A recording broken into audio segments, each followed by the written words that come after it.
Okay, so in this video, I am going to tell you how to add transitions in your Instagram Reels using the Instagram app. And this option will make your Reels that much better. So first thing first, let's open up the Instagram. Now here, you need to tap on this plus icon, then go to Reels and select a video of your choice. Now after selecting the video, you can add your sound, text, stickers, all that stuff right here. But for today's topic, we are going to click edit video. Now here, let's try to make a cut. Suppose I want to add a transition here, and we will split our clip into multiple sections like this.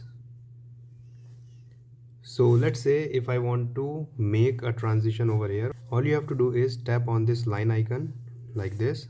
And from here you can choose between different types of transitions like zoom, blur, warp, flare, spin and glitch.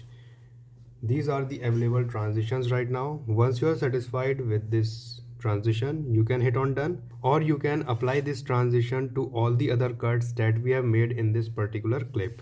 So if you hit on apply all, you can see this transition has been applied to all our other splits. So if you found this video useful, please do hit that like button and subscribe to the channel for more videos like this.